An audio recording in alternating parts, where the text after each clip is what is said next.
Hey everybody, thanks for joining me again. I am joined once again by my guest co-host, John, my brother. Yes, I'm here. And we are just kind of coming down off the high of literally shredding to death a comic book on camera. That was great. And we're going to do it again. No, we are not. Not to X-Men number 2 and 3 by Jim Lee. I love these books so much. Do you? Even as a kid, I had X-Men 1 and 3.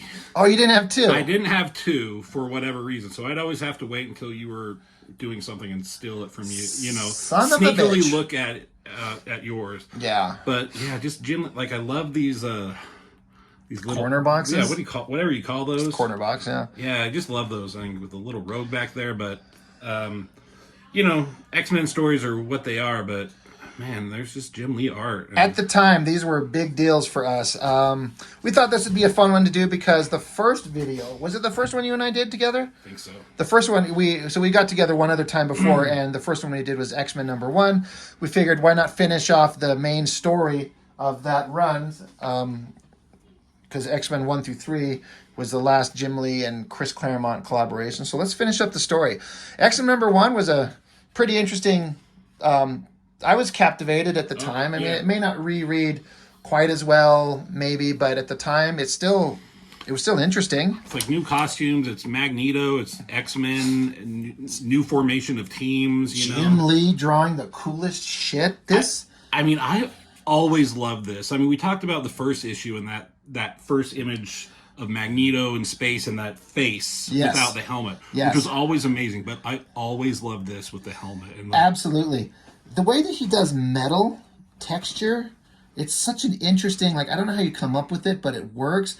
And this is one of the things when you draw this, you'd have to, like, grit it out and, like, to keep everything proportionate and balanced. Like, you'd have to, like, split the face evenly and then make sure you split it evenly and then keep these design elements on the helmet equal, you know what I mean, to keep it symmetrical. Right. Rob Liefeld would not do that.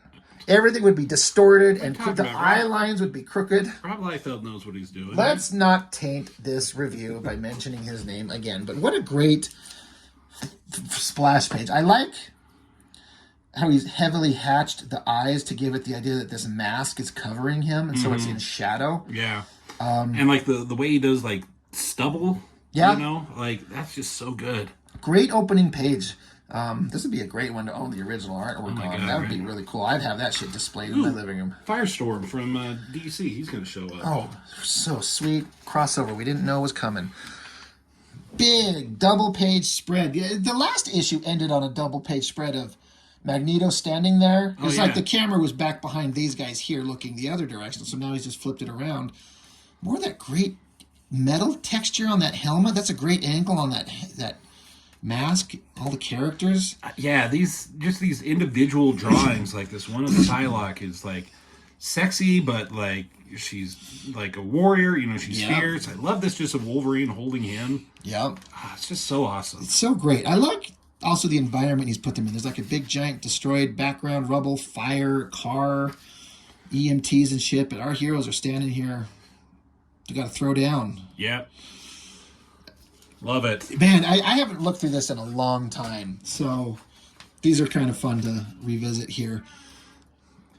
Do you see? Isn't that kind of blurry? That is blurry. I thought it was my glasses. You're right. You like my glasses blurry or something? My vision wrong? I thought this was interesting because the bad guys, whatever, Genosians, the humans, they come up and shoot, and he's able to shred with his magnetic powers. This whole page is blurry. Yeah. It must be when they print it. I think it's printed with like line work and color, and it must be offset. Right. And that distorts it. But he's able to shred their missiles, and then he's like, oh, your helicopter, the missiles are constructed of plastics and molded ceramic composites to reduce their vulnerability to my powers. Just so as was the helicopter. You can, to your point, like you see like the word bubbles are kind of off. Something is offset. Something is not lined up. But I thought it was interesting. I was like, I can take multiple steel I-beams and shred anything. And as I say this out loud so the reader knows what's going on, I guess. Right. Like, would you be saying that while you're doing it? It's a Chris Claremont. It's a good thing I have my gun that I can shoot into you as the bullets repel and tear through your flesh. Like, by the time you're done saying that, I'll just have ran off. I always like that picture of Magneto holding his cape there. Mm-hmm. I do believe, as we go through issue 2 and 3 here, if I remember correctly, Chris Claremont had a years long running plan for the X-Men books. His plan was to introduce new characters and then actually have them around for a long time and then move on and introduce new characters and have the characters a rotating cast of characters.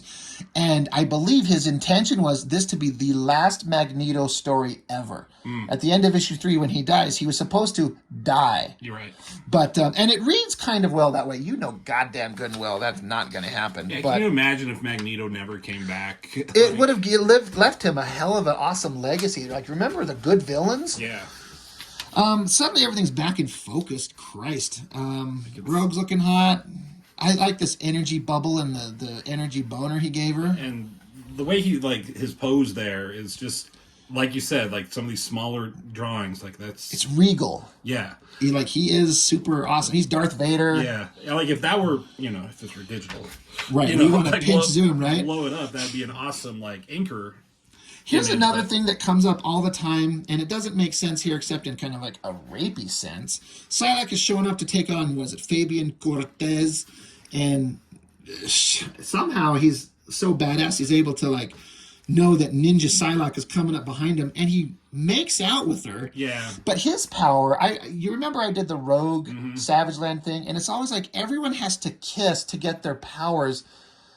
Like, Rogue does not need to make out with me to touch me to make her powers absorb my powers, my abilities.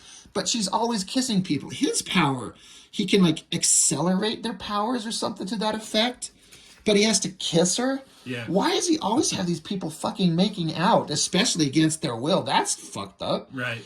Now, it makes sense in the context he's a scummy, horrible villain. He'd do some scummy, horrible shit. Right. But it, like, hyper amplifies her power. That was pretty cool as far as a drawing. Mm-hmm. And so it kind of knocks her on her ass. And then this is a double page spread continuing across here. And government people doing government shit. Nick Fury, he looks pretty badass, but they're kind of factoring in, like, Magneto is doing some messed up shit. And we're going to have to, like, as governments of the world, we have to deal with this. We can't just let the X-Men deal with it. So I kind of appreciate that concept. The Americans, the Russians, everybody has to, like, we're going to have to do something. They're going to have to, the immediate implementation of the Magneto protocols.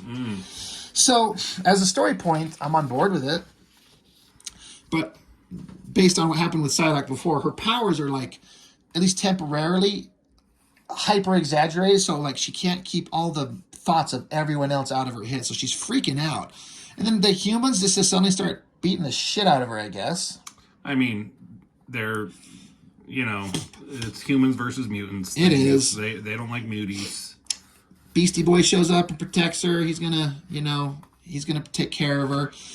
And he says here, what did you do to her? And he's like, what comes naturally, X-Man? I enhanced Psylocke's... Right. X-Men. I enhanced Psylocke's telepathic powers to its ultimate extent. She probably is in direct contact with every sentient mind on the island. Tens of millions of people. Do you think her poor wee skull can handle the load? Get it. Probably a whole lot better, slug, than you can my quarterstaff. So where's the kathok or the sound effect? Yeah, Jesus. The splork. Are there any sound effects in this book, or did they? Not so far. Now that you mention it, that's an interesting point. So anyway, Magneto, he shows up. He captures them all. He's got them all using his magnetic powers to wrap all the X-Men into, like, metal bonds. Your leaders are beaten, your cause lost. I call on you to yield. Like, kind of dig that. Fuck you! Fuck you, motherfucker. Forge, Banshee, Professor X. With lines on his head. Lines, like... Jeez, so many lines. So many, like... Well, he's sleeping. He probably can't move, and people are just drawing on him. Like, just so much. Anyway, whatever they're doing, who cares? Let's get back to the story. I kind of always like this, the way Rogue kind of flies onto scene, that pose of her. Yeah, that's really cool. He drew Rogue really good. He drew Rogue and Psylocke. These are the definitive versions to me. Oh, yeah, I love this version of Rogue and that outfit and everything. Yeah, that jacket and her long flowing hair. Pretty cool. I like that her mutant powers were enhanced, so she's got mega psychic knife, the focused totality of her telepathic powers, because she tells you every fucking time, and then she blasts him in the noodle. So you think that, like, that, just anybody else that gets hit with her regular knocks them on their ass and fucks them up, but people are like afraid of her. She's got mega ultimate version that in a great panel, but it barely affects them. She's like, the force of the man, only because I only have an edge because it caught him off guard. Under normal circumstances, at my normal levels, I doubt I could even come close to hurting him. Like, really? Just because he's so strong-willed? I guess. But then one of the, whoever's mutant bad guy shows up and turns them all into Chrome, metal guy. That's his name. Is it? It is. The acolyte called Chrome. You are not wrong. Awesome. Frozen in transitory statue state. Great. And so this is cool. It creates a little bubble and takes them all, getting them out of there.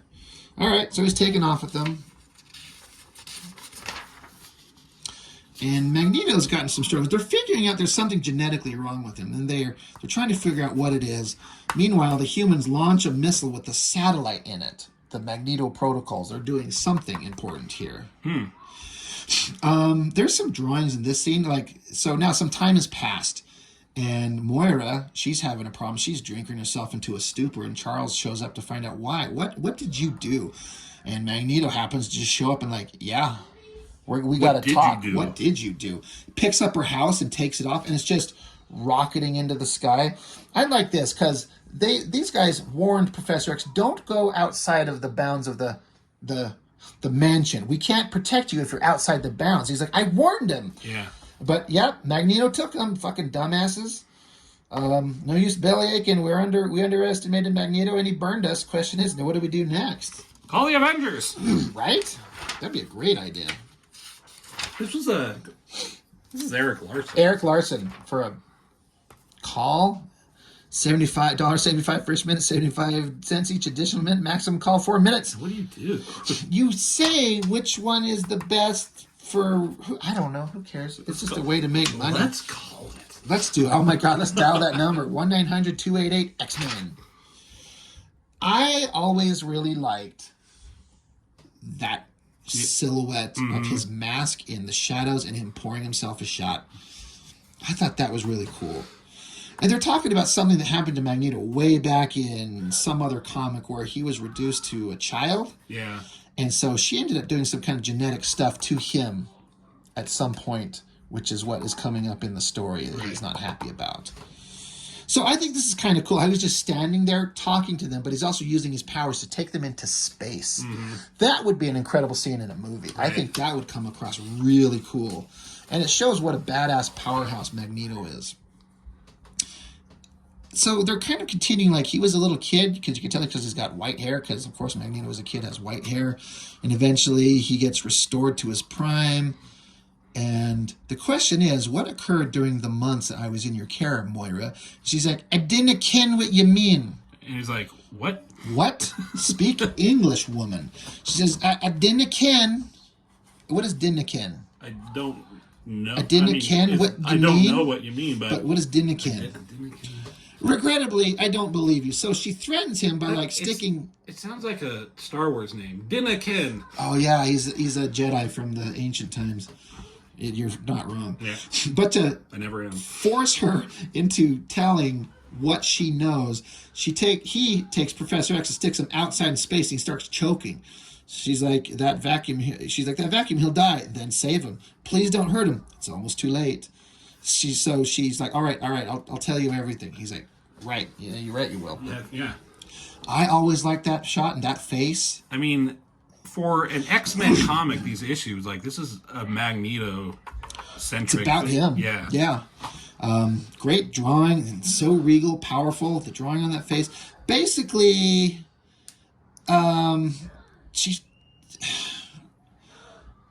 there are indications of instability in your nervous system. We couldn't quite figure it out.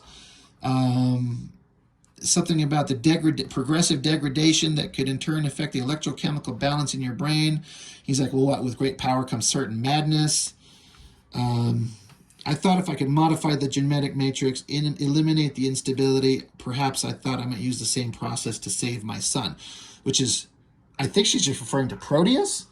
Right. But so I guess she's saying they found out there's some genetic things going on, so she fucked with his genetics when he was a little baby to try and figure out how to fix her son. And so he gets pissed off that he's just like being used as a guinea pig in his most innocent and vulnerable state.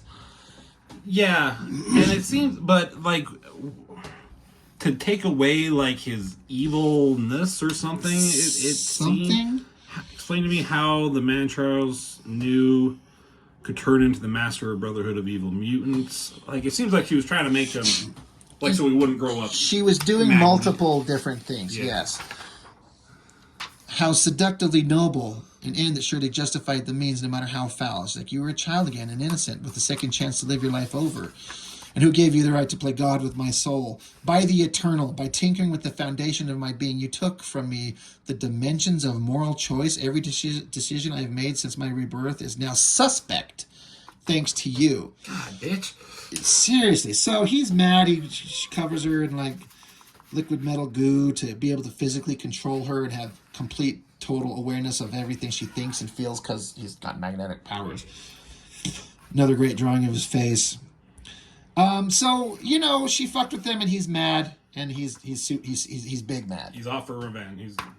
It's a revenge story suddenly. Cut to some other shit that went on with Matsuo Sorayaba and ninjas and some other shit that's going on that will start coming up in the next couple issues. Got to set up shit. This is Chris Claremont, so he's going to set up some stuff. Don't really care. He betrays him. Curse you. Curse you. And then, so this is Professor X. You find out that somehow they use this.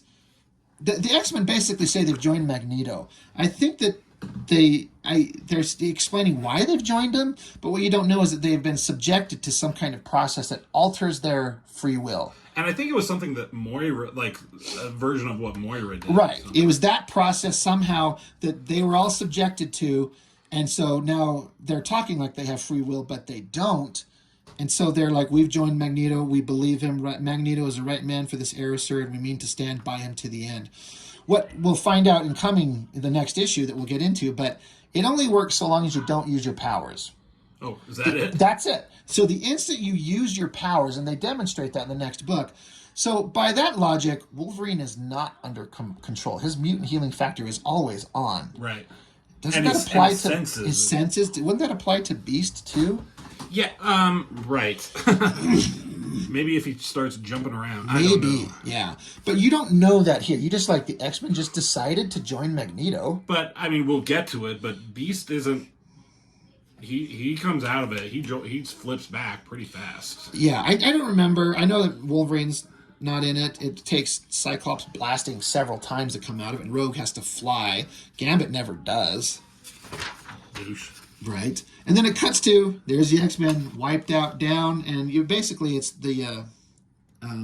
the other team. This is X-Men Blue and the X-Men Gold, the away team and the home team. Right, basically. They're doing like holographic simulations on the holodeck on the Enterprise to show if they were to attack, can they win this battle? And they're like, we are a match for Cyclops' team. We are a match for the Acolytes and maybe Magneto. But all of them together, we don't stand a chance. And so we get slaughtered every goddamn time. I mean, Jean Grey, couldn't you solo them with your mutant power of telepatheticness?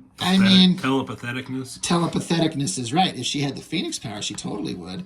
And they're talking about how the humans have sent this giant space laser, and it's going to vaporize Asteroid M where they're at. So they got to jump in there. If they're going to save their friends, even though they're horribly outmatched. Now or never. Now or never. So that's cool. I sense some stakes here. Like, I'm believing it. Like, damn, this is going to be tough. Stakes. Money's a little tight for steak. Steaks? I remember thinking, like, as much as I liked these characters on Gold Team, I'm like, all the cool characters are on the Jim Lee team, and I didn't think that they were a match. The blue team was the cool team. Right. Now, looking back on it, I mean, Archangel, Storm, Jean Grey, Iceman, Colossus, they're a pretty tough team, being honest about it. They are a pretty even match, but at the time, the cool guys were on the Jim Lee book. Right. So I'm like, no, you're not. You're not a match for them, guys. Fuck off. Yeah. So that's X-Men number 2. And we're just going to keep writing on. Keep on trucking. X-Men number 3. That's a pretty cool cover with the team just fighting each other. Yeah. I almost called him Cyclops, Colossus, holding Wolverine up in the air. I mean, if that doesn't grab your attention, make you want to buy that book, I don't know what will. I don't know what you want. I thought that was always an interesting splash page with like this invisible plastic. Must be. So they can't detect they can't be seen, and there's no metal for Magneto to grab onto. I like these drawings of all these characters together. I thought that always looked good. I mean, he can fucking draw, man. I can. He's fucking so good. So anyway, the other team, they're coming up silently by stealth. Again, clear plastic, so you can't visually see it very well, and there's no metal on it. And I think Storm is using her winds in low atmosphere, which kind of doesn't make sense because we're way out of the atmosphere of the planet. Well, Jean is helping too. Or maybe she is, 50 miles high is where space begins, it says. Oh, I thought you just knew that off the top. No, I actually read that. I mean, I totally knew that. Officially speaking. Right. Earth's atmosphere goes on for quite a ways, and for all its intents and purposes, though, this is considered to be as high as human beings can fly in anything less than a rocket. So they're trying to say... Who's telling us this? Chris Claremont. Oh. So, this was interesting. Arcade, he's like, I may hate Apocalypse for grafting these bionic wings in place of the real ones I was born with, but I have to admit, they were a piece of work. Without them, I could never soar this high, even with your winds to help. Mm-hmm. You know what I mean? So that's interesting. He could fly way up here. And so she's out using her powers. Storm's reached her limit. She's focused her powers to the utmost, but the air is too thin to sustain this altitude, at this altitude to sustain even a ghost of a wind. So she did her best. It's a glider. It's functionally invisible, both electronic and optical scanners. That's why it's a glider. Back with Nick Fury and the humans deciding that they need to, they have to blow away Magneto. They can't risk this. Yep. We got to get this done. So they're going to blow it away. So many words. Chris Claremont, come on. It's just a bunch of philosophical ramblings, honestly. And it's not poorly done, but it's a lot of shit nobody would be saying. Yeah. But this is where you get characterization in these things. So yeah, I mean, you have to put some stuff in words. You can't just have like unlimited just drawings of telling and showing these things. You got to write them out sometime. Yeah, there's got to be some place in there. Anyway, they're yapping. So Jean Grey's like, she's going to use her telekinesis to grab onto the asteroid M. Anyway, it cuts to Professor X. He's here, and they're watching him silently. Whatever. I don't know. You got anything to add to this? I mean, no. We're just waiting for the cool stuff. Right. He's mad. He wants Professor X broken. He doesn't want to beat him. He wants him broken. He wants him to be... Still pissed. He's very mad. I get it. God damn it. Quit yelling at me. She's trying to explain, but he's like, I don't want to hear it. So he uses his powers to zip her mouth shut. And, but something's happening to him. He has another seizure kind of thing, which was kind of alluded to in the last issue. He's got something wrong with him. And so she's trying to help, but he doesn't want her help. He blasts her away. I think also, now that I think about it, Ding Dong here, Cortez, was using his powers to amplify your own. Yeah. He's been doing that almost like a drug. Yeah. To Magneto, and it's been hurting him. In fact, she says, no, Magneto, do you not see the effects of each healing session wear off more and more quickly and leave you more and more debilitated? And he knows it. It's not kindness Fabian Cortez is doing to you, Magneto. It's deadly harm. Cortez is a dick, man. Cortez is ultra dick. Dickweed. These issues were loosely translated into a couple episodes of the animated series. Was it? Slightly. I mean, it introduced the acolytes. It had Cortez. He was trying to take over. I do remember them. It was some cool episodes. It's very different for sure. But I just remember the way they had Cortez portraying that, and he was a little douchey, douchecock, which he is. And in this asteroid, they've got a giant swimming pool. There's Rogue up there, and she's like, "Wahoo!" She did this in that Rogue, that Savage Zone. She wahooed off a thing and dove into it. Now, this was confusing. I think it was intentionally meant to be that way. She dives off. She lands in the water. He's flirting with her, and she's like, "Don't touch me." So she takes off and she flies, and they're talking back and forth. But suddenly, she's like, "Wait, what? What am I doing? Where? Who? What?" She's confused. Right. Like, what? And Gambit, he's like, no harm done, whatever. What you find out subsequently is that, again, when you use your powers, the thing wears off. And it just wore off her, and she's, like, confused. Wolverine, he's playing it off. He's like, yeah, don't worry, just a double dose of those come hither heartbreaker eyes. That'll spook anyone. Give her time. She'll come to her senses. Yeah. So will you. Wolverine love that. Such a badass. Such a bad motherfucker, right? Like, he's the baddest of badasses, but he doesn't always have to be the baddest of badasses to be the badass. He's smart. He's subtle. He's cautious. Oh, and here, Beast. Now, here's a development not on the program. Wolverine. Basically... He's like, I see you, like... You're dressed for business. Dressed for business. Beast, my lad, I do believe you're the one who's known as questioned it. So I think it's implying Beast, the thing probably never worked on him. Right. But he's been playing it silent. And he's like, is Wolverine? Mm-hmm. Is he not under control? Gambit totally is. She just came out of it. Cyclops still is. So I thought that was interesting. So the glider shows up, and then she's got to use her powers to, like, super blast, summoning every iota of her psi power. Jean Grey hurls an awesome bolt of telekinetic force across the sky. Of course she does. And then I thought that's kind of worked with this long panel and the beam coming down, like hooking on to the thing. She's straining herself. Professor X sees it and knows it, and he's like, if only he could add his abilities to hers, but he can't. So he's wishing he could help his team, but he can't. Yep. Moira's freaking out. Wolverine shows up. Being a badass. Being a bad motherfucker. Transparent plane. Storm's idea. Forge is doing all that. Very sneaky. I like that. Coming to the rescue, are they? Can't say that's much of a surprise. Pops his claws. Better make sure we give him the welcome they deserve. Now, again, you don't know the whole use your powers, you're freed. So you think he's still under control? I've never picked up on that. Really? That bit, rereading through these. Yeah. And that makes more sense. Like, I always knew that, like, Wolverine at this point was, not a douche. They flat out say it later on. Yeah. They say it only works so long as you never use your powers. But if you don't know what's going on, you think Moira's she's scared because she should be. I love that face of Wolverine right there. Mm-hmm. Looks so good. So the thing hovers in, they land on it, they dock. Iceman freezes the wall so Colossus can metal up and punch it and shatter it. What is he doing? Is he kissing? Kissing his hand. He's like, boom, hammers in. It doesn't read very well, but that's what he's doing. And so they bust in there. There's Professor X. They all hug, make out.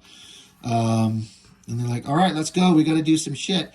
Somehow Cyclops gets the drop on Jean Grey. Makes out with her. There we go again. We're making out all the fucking time. Jeez, Chris. Right? So tell me, Red, is my kiss as much fun as Wolverine's? He's like, they're in a relationship. And he's like, when you made out with that other hairy little mutant fucker, am I as good? Like, there's weird shit going on. She should be like, well, now that if we're being honest. Actually, no. And that's why he shoots her. Fucking blasts her. So the other team dives in there. And big, strong bad guy from the Acolytes. The Acolyte Delgado. The Acolyte Delgado. My God. Your funeral smashes him down to the ground. Thwam, scrump. Oh, there's the... Thwam, scrump. I mean, see, there's Beast. So Beast dives in, revealing your true colors, Monsieur He's saying some Creole French bullshit. French. Some dead dialect. Some dead indecipherable language. Bonjour. But Gambit, I think he breaks his jaw here. Yeah. Because that comes up in future issues. Yeah. His jaw's broken. And Gambit's a bad motherfucker. Like, Forge shoots at him, he's blocking him. Every shot with this stuff. Like, how does he do that? And he's not using his powers. He's not. So that's awesome. So Iceman sends a ice boner at him, knocks him in the head. Psylocke jumps down. I thought this was interesting because she's still under bad guy control. So she uses the focus totality of her telepathic powers, zaps him in his head. But I like the idea that it just causes him to go into like a little bit of a brain aneurysm, and he just blows ice out everywhere. Yeah, it coats everything in ice. Cyclops is still blasting at Jean Grey. She's trying to get away, but Rogue dives in the way, blocks the laser. It's not a laser, the force beam. But suddenly he's like, wait, this is insane. What am I doing? She's like, I ain't sure altogether, except this dialogue from Claremont, except we're siding with our deadliest foes against our nearest and dearest. That ain't natural. No shit. But it suddenly is making sense, like why like Rogue is coming in, you know, good guy. Like it takes Cyclops. Took a couple of blasts. She freed up when she flew. And so that's why she's getting in They're the like, way. damn it, I bet you can't hit me with one of your kinetic cards. Charge up a card, buddy. And they show up. Cyclops blasts at him. I thought this kind of like enveloped in energy was kind of cool. She shoots him in the shoulder. I also really like this. You can feel it. Like, right. You just intense energy. And just the simple drawing. It's just like simple black shapes drawn in there to get that. And the little dots for fists. It works so well. I also really like that drawing of that fit. Even though there's all these lines like we've complained about before, it kind of works. Mm-hmm. I mean, they're doing it as part of shadow. Yeah, there's actually lighting and everything going on. It makes sense. So they're having like philosophical debate, which has been the history of these guys coming at trying to save mutants, but accept peaceful versus violence. And they're kind of having this conversation is continuing. Merciful glory, he's discorporating. Oh, discorporating, arg.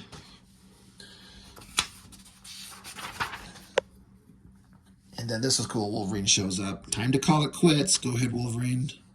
Make your play. Is that what it says? Make your day. Play the role you seem born to, that of executioner. I cannot stop you. I'm tempted, but we're heroes. Even when it hurts, we got to stand for something. So this is where it says, the process was a failure, Magneto. Effective only so long as the subject never used their mutant powers.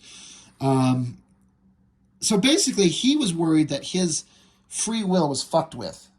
But she's like, because you used your powers, your free will was always in play. Only if you never used your powers were you under the control of the genetic manipulation I did. So every choice you've made has been yours from day one. Right, sucker? No matter how deeply you're brainwashed, each of your powers reverts to your natural default state. You were never deprived of anything. Yeah. So his choices have always been his own. And then they suddenly like, oh, wait, right. The humans sent a laser cannon, a death laser, to kill us. And they're like, oh, shit, right. We probably should have mentioned that. The death is on its way. And Cortez is like in an escape pod trying to get out. Fuck what, he gets away. I like this laser blast, and it just tears into I almost said satellite, the asteroid.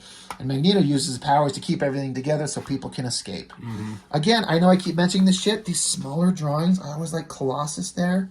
Yeah. Every one of these little tiny drawings is really well done. Yeah, I like, Wolverine he's helping Moira, like they don't have a history or really anything, but she's been beat down and he's helping her out. Everyone else can kind of get to their feet.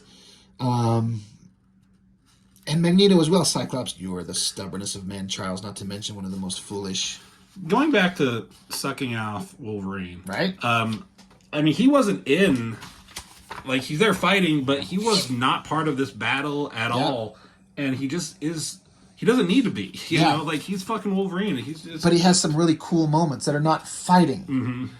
Like him a lot. That's why he's always been my favorite character for so long. So they're trying to like, look, Magneto, we're got to get out of here. You got to come with us. And he's like, no... Because like I said, this is supposed to be Claremont's swan song on the character. He's going to sacrifice himself. The asteroid's going down. He's going with it. They're trying to get him to come. He seals the door behind them. Kind of like in X2 with Jean Grey outside. Yeah. They're kind of trying to do this like, no. Y'all may use the same words, but you don't speak the same language. I wonder if you ever did. Thanks, Rogue. If you ever did. Right.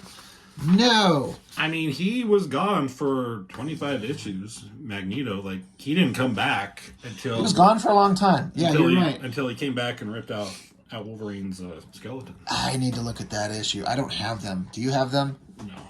Didn't you have them? You had them. Maybe I did. Maybe D has them.